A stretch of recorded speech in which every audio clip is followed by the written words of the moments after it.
Welcome to the first show and podcast of Dishing Up Nutrition for the new year of 2023. Many of you, like me, are ready to get back on track with your food choices, your exercise routine, your sleep, and your stress management. But maybe you're wondering, how am I going to get there? You got back into the sugary treats, or perhaps you chose special fancy coffee drinks, had more alcohol than you typically do, either in festive holiday cocktails or wine or champagne for the new year. And now the fun is over.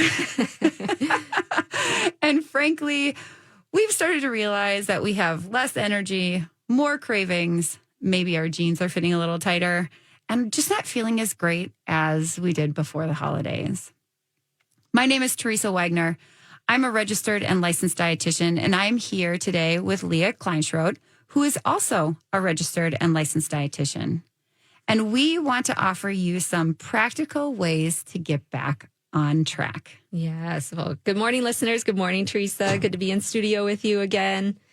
And yes, we're definitely at that time of year where a lot of us were still just trying to get our bearings about us again, following those weeks of shopping, baking, social events, traveling, and I don't know, at least for us here in Minnesota, a couple of snowstorms that really shut things down for a little while. That frozen snap that we had. Yes. So cold. Yep. So cold. Then a bunch of snow. So again, if your head is still spinning, you're not alone. Like, you're in good company.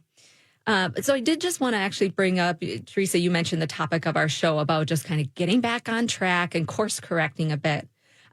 Monica, who's one of our colleagues, one of the other dietitians at Nutritional Weight and Wellness, she shared something on her social media that I thought I would just plop in here too. Was, this is the time of year where people tend to feel desperate coming out of those holidays. And okay, now the fad diets start. Now you want to take those extreme measures to get back on track or to kind of, again, course correct. But the new year, new you. Yeah, idea. new year, new you, or just kind of undo some of that damage, quote unquote damage that was done over the last, 6 weeks or so. But this is more of that time where maybe we just need to reframe that and think about, now is the time to just do a gentle U-turn. Oh, I like that idea. Yeah. And just, it doesn't have to be anything drastic or take extreme measures. It's just something that we're just trying to reverse course a little bit and get back to some of those habits and just try to get our actions back in line with the goals that we have for our health, for our weight, and things like that. So that, as part of our show today, we want to share some doable ways to let go of some of those sweets and the sugars, how to substitute mineral water for wine, and how to fill your plate with real food so that you're not hungry and those cravings really start to loosen their hold. Yes. In today's show, it's brought to you by Nutritional Weight and Wellness. We are a company that helps people achieve better wellness and weight through eating real food. It is a message we have presented in classes, in nutrition counseling sessions, and on this show on Dishing Up Nutrition for the past 20 years. Yeah. It's a long-standing message. And I want to point out that little switcheroo that you did, Teresa, where, our company is called Nutritional Weight and Wellness. But you said we focus on helping people achieve wellness and weight through eating real food. And again, I think that's just a concept that we try to reiterate a lot with, like you said, the classes and counseling and on the show, that when we start with the food and prioritize health and how you feel, you start to change your metabolism. You start to become healthy on a cellular level.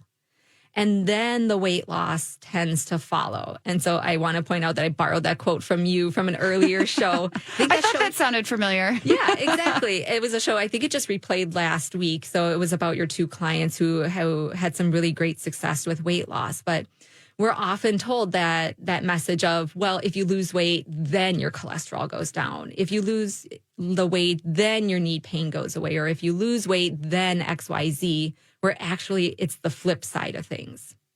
So that message is still out there. People are told the only way to lose weight is to cut the calories, eat low fat, and exercise 1 to 2 hours a day. And it's a message. It sounds logical in our brains, right? Like we like to do that math. We like to get from point A to point B directly. But does it work? So I'm gonna propose that question out to the listeners. Did it work for you? Because I know a lot of my clients, and I'm sure yours too, Teresa, like they've kind of been through that rigmarole before. What does work in the long run is eating real food. Good quality meat and fish, lots of vegetables, and adding in that tablespoon of natural fat at each and every meal and snack. Yeah, this way of eating, it's simple, but it does work. It really does. And you know, that episode that you had mentioned, those women were a great example of how it does work. Yep. We understand that you will not drop 30 pounds in 30 days, even though that's what we all want, right? We want those. Oh, yeah. We want that quick return. But what will happen is you'll have better energy. You'll have good moods, less digestive issues when you give up these processed foods, the junk food. And, you know, Leah, it's been really fun over these last few days in when I've been counseling some of my clients, because after the holidays, a lot of times I get some of those stories about how difficult it was. Yep. And certainly I did have some of those, and it's real. You know, I kind of felt like I had some of those too myself. Yeah. But I did have a couple of clients who kind of sailed through unscathed. One client had a great holiday and really only indulged on New Year's Day. So not even on the Christmas holiday, but New Year's Day was her day. And she's 7 pounds down. And I know that doesn't sound like a huge amount of weight, but she actually doesn't have that much weight to lose. She's more looking to just feel better in her body, feel better in her clothes, have more confidence. And now I think today she's on her way to Miami and she's feeling great. And she's, you know, like those are just fun stories to hear. Yeah, that's amazing. I had another client who has dropped a more significant amount of weight, and she sailed through the holidays as well. And she just got back from California. Her daughter was involved in the Rose Bowl parade. And she was telling me how she had like really grueling days from 6 a.m. to midnight almost. Oh my gosh. And that she was like, in the past, I wouldn't have had the energy for it. But this time I had, you know, it was still tiring. That's a tough schedule. Yep. But she was able to manage that. And then she also told me this great story where when she was on the airplane, you know, walking through the aisles, that's kind of a tight aisle to get from your seat to the bathroom or wherever you need to go. And she's like, I wasn't bumping into people. Oh. And it was such like, you know, for some people, maybe that wouldn't even be something that would even occur to you. But I bet some of our listeners out there who travel, who maybe have some weight to lose, can really identify with that feeling of trying to like get through those tight places. Sometimes it's, do I fit in the seat? Or, you know, do I need a seatbelt extender? Or those kinds of things that are really huge wins. You know, those are really great things.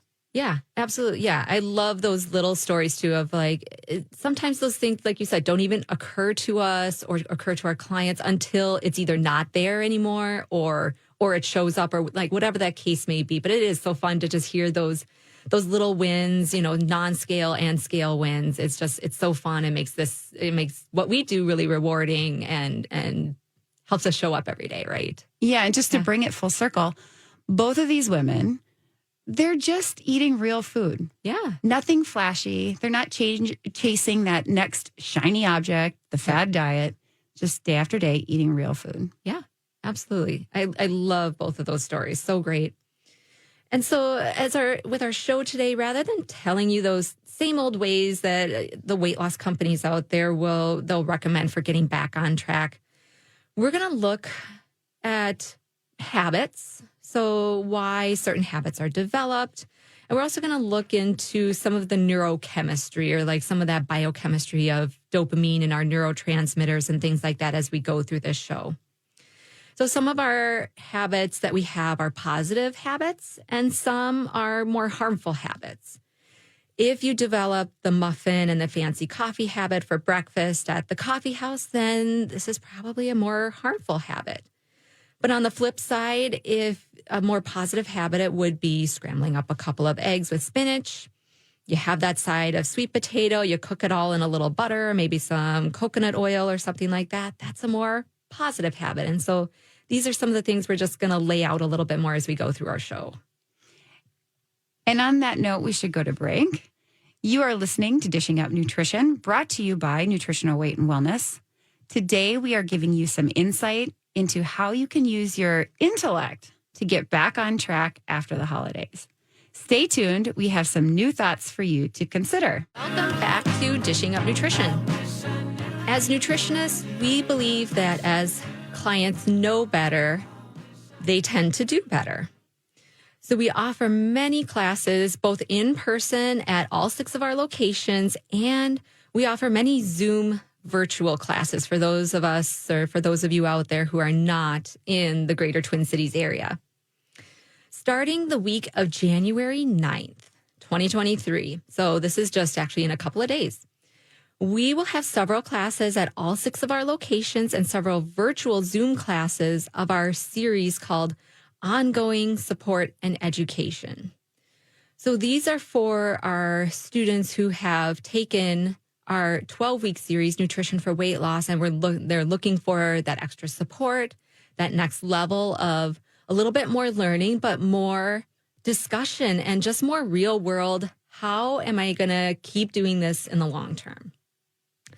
Then starting the week of January 16th, 2023, I mentioned Nutrition for Weight Loss. So here is our signature kind of 12-week series for people who just want to start learning a little bit more and getting into that real food, balanced eating world and kind of getting a great foundation there. So you can check out these classes online at weightandwellness.com. And if you have any questions after that, give us a call, 651-699-3438. Our front desk staff are so wonderful and knowledgeable, and they can help point you in the right direction. And let's get you back on track. So before we went to break, I was just introducing part of our concept here for our show of getting back on track today of habits, and what are some of the positive habits that we may have that help us towards our goals, and what are some of the harmful habits that detract us or distract us from the goals that we want to achieve. So I gave the example of a more harmful habit. Maybe if you are the muffin and fancy coffee drink kind of person and you're doing that, say, several times a week or even on a daily basis, versus starting off with a well-balanced breakfast of some eggs for that protein, cooking it up in some good fat like coconut oil or butter, and making sure you get some real food carbs in there like some spinach, some greenery, or have some sweet potatoes there on the side. So those are just some 2 examples of what would be a good habit versus a more harmful habit. Mm-hmm. And developing either a good habit or a harmful habit involves the release of the neurotransmitter dopamine. Dopamine is sometimes called the feel-good neurotransmitter.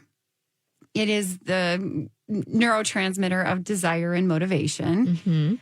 And the first time you do something, like say you've never had a muffin and fancy coffee before. Yeah. The first time you have that and you enjoy the experience, Mm-hmm. dopamine is released, and it's highest after that first sip, Mm-hmm. and you feel great. So it's a reinforcing neurotransmitter where it's released after something good happens. So then you want it to happen again. Right. You're seeking out that action or that behavior or that experience again, right? Right. Yep. Right. Yep. Exactly. Yep. And so maybe you've noticed, again, each time you order that muffin, the coffee drink, you feel good because dopamine is being released. I mean, you're getting that little sugar rush too, right? Because again, typically those coffee drinks are not super low in sugar. You might rack up even 25 teaspoons of sugar, depending on what you're getting or the size of the drink and things like that. And as time goes on, just actually thinking about the muffin and the coffee, you get that little bit of dopamine release. So Teresa, you mentioned the first time you do something, the strongest kind of action of that dopamine is after it's happened, after you've done the coffee and the muffin. But then your body, that dopamine makes you want to do it again. So the next time you do it, or the third time or the 100th time, you're actually getting that bit of dopamine release before the thing happens, which makes that urge to do it even stronger. So it can be, that's where like you get into that area of addiction, or like we might say, I'm addicted to sugar, or I'm addicted to alcohol, or whatever the case may be. So this is where, again, we want to course correct and start making those U-turns and forming those healthier habits. We need to find that better version of breakfast for you or for the person that's in front of us in the counseling room. So maybe that does look like a couple organic eggs, some spinach, and a bowl of fruit. Yeah, and just to reiterate what you're saying, after you enjoy something, particularly high reward things like sugar, dopamine is released even before the action because of our thoughts. Yep. Simply thinking about a Coke or a candy bar releases dopamine. If you are drawn to those things, right? Yep. Releases that dopamine and drives you to go buy that Coke or candy bar. Our thoughts are very powerful. And like we're talking about, dopamine is the neurotransmitter of desire and motivation. It gets you to do things. You think about the action you want to take, and the dopamine release is actually highest right before you do it, right before that bite of the candy bar or the sip of that soda. So dopamine is not only released when you experience pleasure, but it's also when you are anticipating it or even higher in that anticipation. And it gets you to do that thing again and again, hence the sort of addictive quality of it. Yep. And if you want to know more about dopamine, there is a great book called Dopamine Nation, and it's written by Anna Lemke, and it is such a great book. I mean, it's nonfiction, but it reads like a novel. It's just so interesting and it's just a page turner. So if dopamine is something that interests you, I highly recommend that book. Yeah. So let's think on the other hand, on the other side of things, a salmon dinner with your favorite vegetables. This also does release some of that dopamine. It helps us build up actual dopamine over the long term. We'll talk a little bit more about that in just a few minutes. But then when you get that same dopamine kind of kick from good protein, some veggies, some good fats, that's what helps us reinforce making good food choices as well. And then kind of even thinking a little bit more is stepping on the scale. Maybe it's a week or two later after you've done the balanced eating thing, 3 meals a day, 2 snacks a day for a couple of weeks. You step on the scale and then you see that smaller number. That is another nice little dopamine hit. And then it reinforces it again. It motivates you to stay on program and continue to eat balanced, because now you're getting that pleasurable experience or like that feedback, and you want to stay on the program. Well, on that note, we will go to break. You are listening to Dishing Up Nutrition. I want to read a few comments that participants from our new ongoing support and education class series have shared. One participant said, I didn't know I needed the classes in the ongoing support and education series until I took it. Another client shared, I liked the conversation discussion style of sharing and learning from each other. And finally, another client said, I feel so supported being a part of a weekly group. There are so many temptations, but this weekly class helps me stay on track. If you signed up for the January classes, great. If not, call 651-699-3438 to have your questions answered or to sign up. Welcome back to Dishing Up Nutrition. It may surprise you that weight loss is usually not strong enough to give up pizza, cereal, Rice Krispie bars, or whatever it is that calls your name. It takes a more serious goal, such as less pain, better sleep, more energy, or being less irritable. So what is your reason to know and then to do?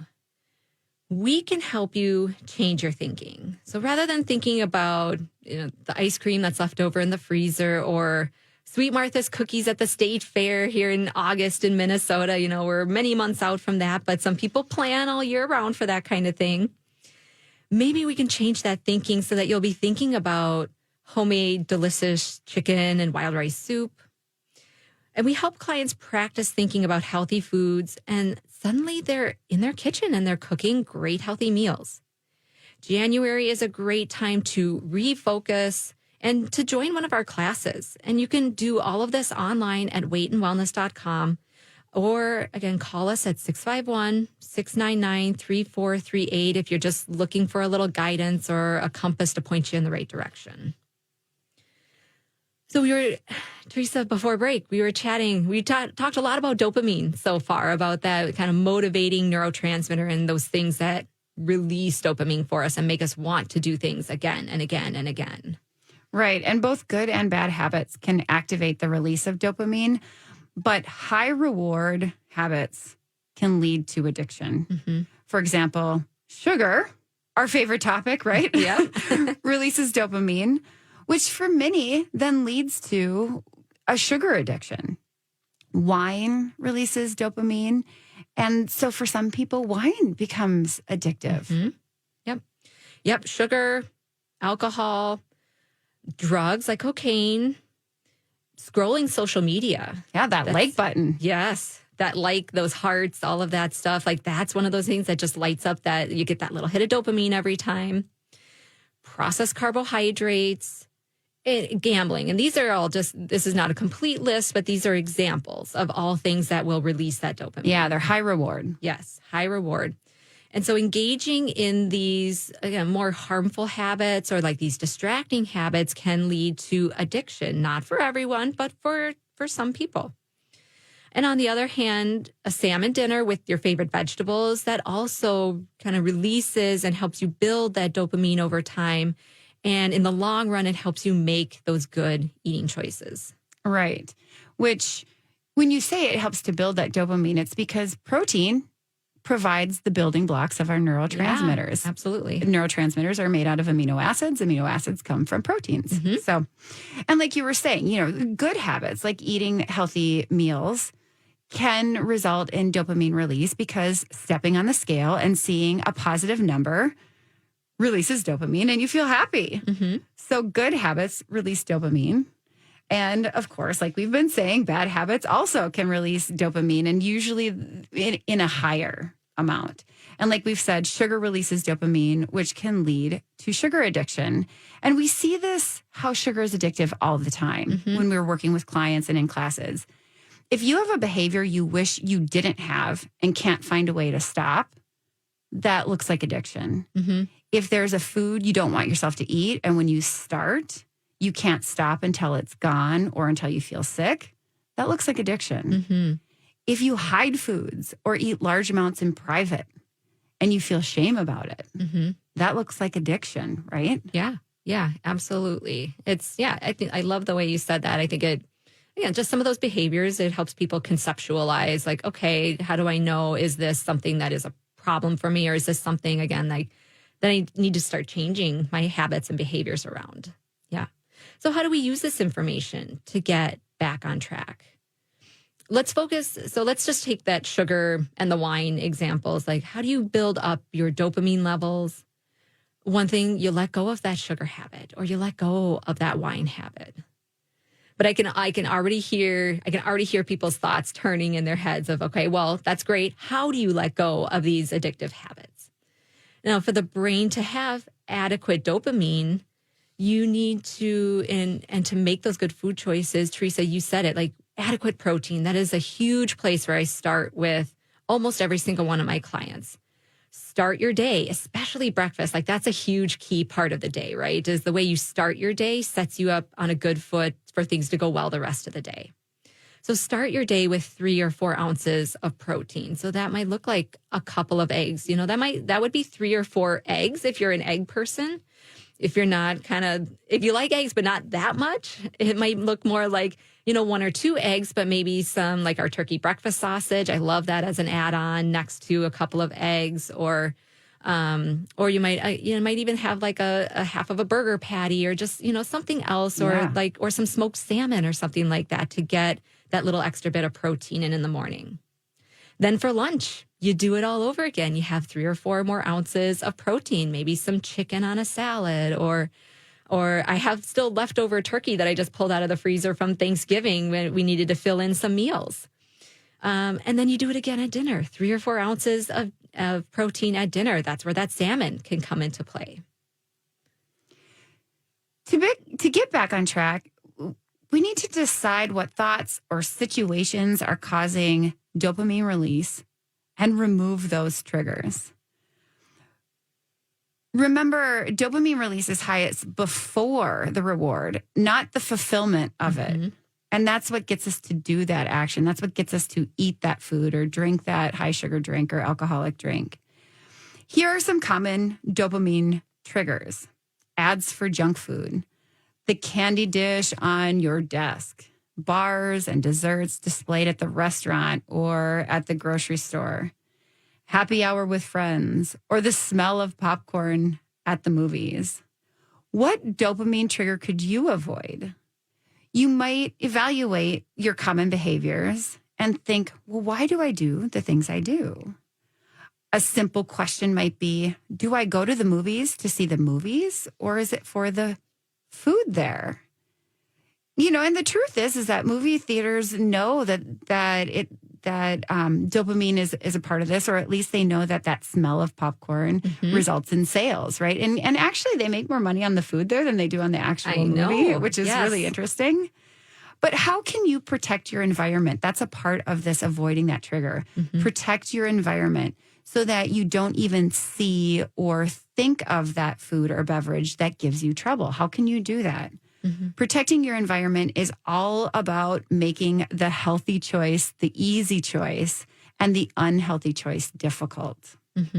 Yeah, no, I love what you said there of like, okay, it's that seeing or smelling can start triggering that dopamine release. So how can we circumnavigate some of those experiences so that we don't even have to decide whether we're going to indulge in that or not? It's like, it's not even a part of our brain chemistry at that point. So to get back on track, we're eating, most people are probably eating at least 4 times a day, like those 3 main meals, at least 1 snack. Some people need more snacks than that too, and that's fine. But we need to make sure we get that protein in there so that we have those building blocks for dopamine. We get our vegetables in there, lots of antioxidants, keeps our blood sugar nice and steady, helps with our digestion. And then we need that good fat in there, rounding things out to steady our blood sugar even more. So in the long term, that builds our supply of dopamine. And then we have a lot easier time avoiding those foods or drinks that give that intense dopamine rush. And that's the trick, right? Avoiding habits you want to change that give you that rush. Yes. Salmon doesn't give you a rush, but sugar sure can. Yep. What are some steps to change behavior? Well, we suggest you pay attention to your thoughts. We encourage you to actively engage your brain and focus on the positive. Isn't that kind of an interesting idea? Like, do we really think, our brain is constantly working, but really actively engaging our brain, focusing on that positive. Have you noticed that when you are disheveled or stressed, you are not paying attention to your eating plan and suddenly you're back eating the chocolate chip cookies, or you find yourself at the bottom of a pint of ice cream? I think the stress part definitely will resonate with a lot of people. Yes. You must engage your brain to achieve your goals. Being in a class, like one of our class series, can help you to learn to engage your brain to develop these healthy habits. When you focus on your goals, you can start to override those cravings that you might be having. By using your brain power, your intellect, you can make those habits weaker in your brain. We want you to realize that the power you have over the habits you want to change, that you really do have that power. You can turn your brain on to be successful. And this helps you to develop self-control. It's developing those new neural pathways. We have these roads in our brains, and some of them are very deeply, grooved, right? Yeah. Like you can kind of imagine a gravel road where the grooves are deep. Yep. And then we have some flat roads too. And so we've got to get out of those grooves and up onto that flat road and start making some new grooves in our brain that help us think in that way that's more positive. Yep. And this will help you develop that self-control. One technique, you can use is to write down what you're going to eat. And if that food is not on your list or in your plan, then you simply don't eat it. It's just, I'm following this plan until this plan becomes natural. Yeah. It's kind of like you're making that roadmap ahead of time of, okay, how am I going to do this so that, again, some of those other little distractions or little things that come up in our day don't sidetrack us. So it's a way to, again, just kind of stay the course and not get distracted or sidetracked too much. Right. And I think we've talked about this in shows before where a good majority of what we do, we don't even have a conscious thought about. Yes. It's just automatic. Yep. And so now we have to change some of those things that are currently automatic that maybe aren't serving our goals and make some new pathways that will, and then they will become more automatic. Yes, exactly. Well, you are listening to Dishing Up Nutrition, brought to you by Nutritional Weight and Wellness. Sometimes changing your food habits can take many months for those new habits to become established, like we've been talking about. We offer nutrition counseling and nutrition education. But did you realize that we offer mini classes that help you get back in the kitchen? Coming up on January 25th at 6 p.m., we are offering a Zoom cooking class called Delicious Nutritious Soups. Marianne, our nutrition educator and culinary expert, will inspire you to cook and eat real food. This class is only $25, and you can sign up online at weightandwellness.com. Or if you have questions, call 651-699-3438. Welcome back to Dishing Up Nutrition. As Teresa said before break, it takes time to change your behavior. You often know, but it can be so hard to do. It's believed that about 10% of people kind of run with it. They know and they do right away. But 80 to 90% of people know, but they have trouble with the doing part for whatever reason. There can be lots of barriers to actually implementing and doing the thing. Our Nutrition for Weight Loss classes, that 12-week series, these are designed to help you know and to do. Some people have heard this message not once, not twice, not 3 times, but on the 4th time, their behavior changes.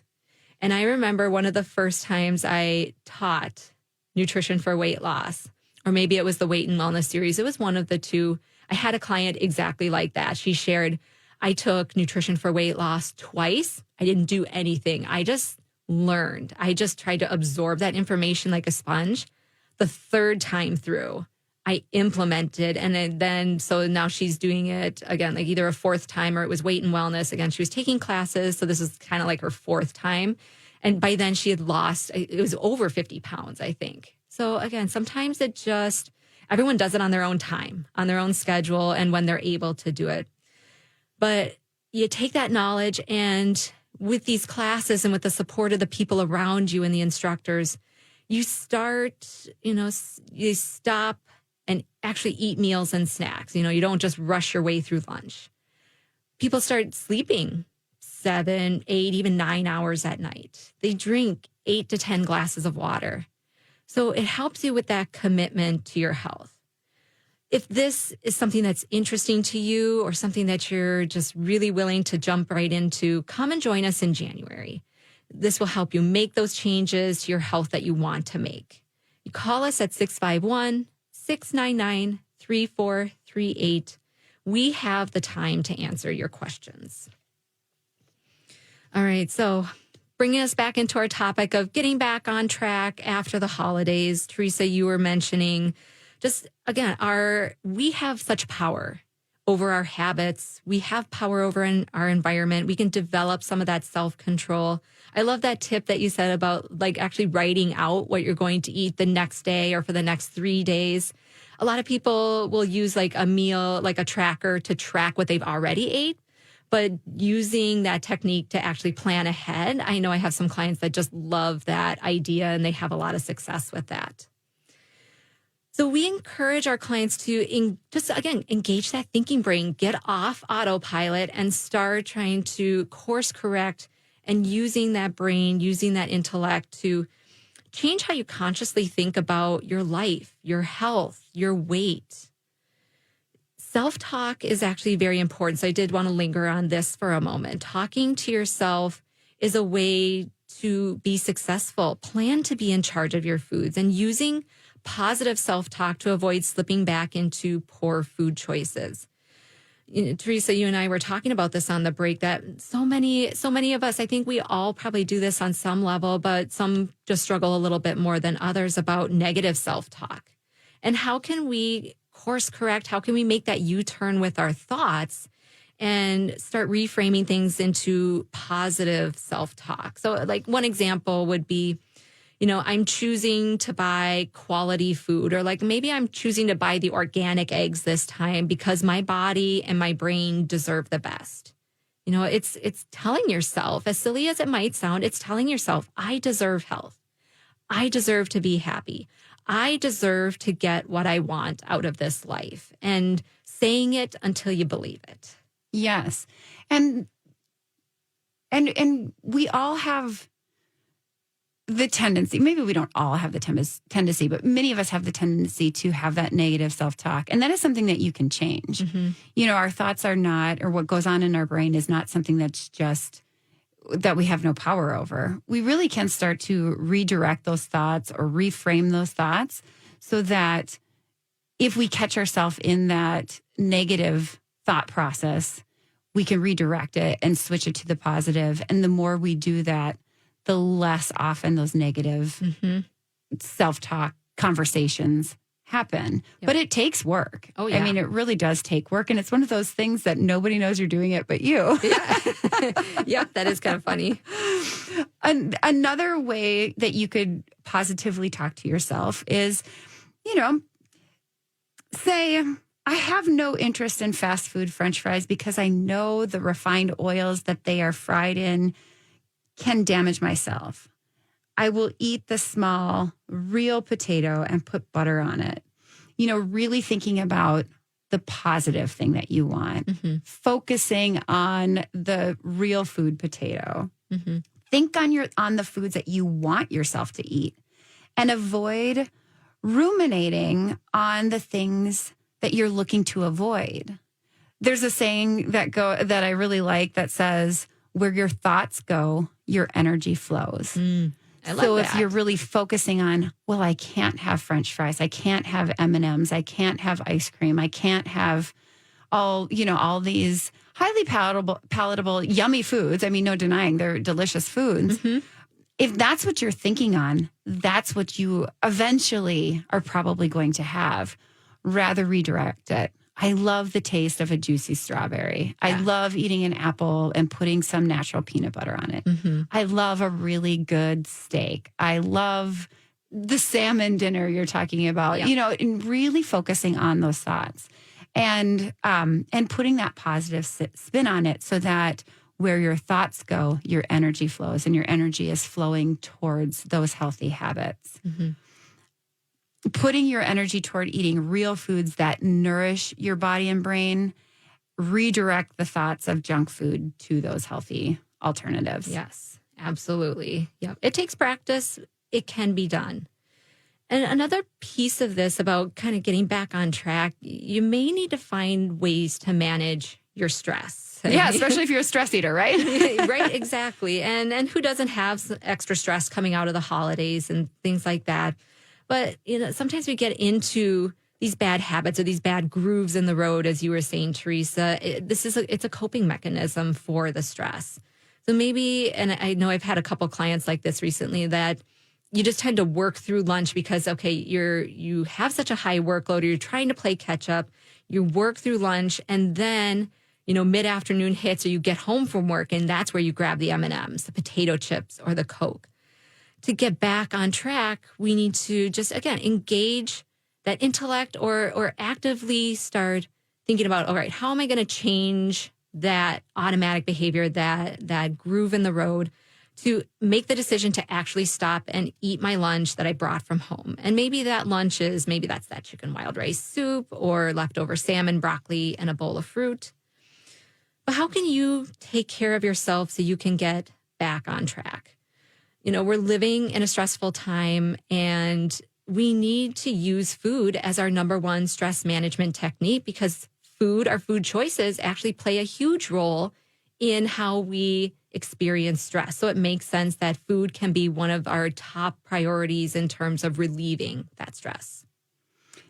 Yeah, and I would say that just to summarize for today, some of the suggestions that we've talked about is to get back on track is to eat real food 4 times a day. Mm-hmm. Emphasis on adequate protein. Controlling our thoughts, redirecting those negative thoughts and putting them to positive.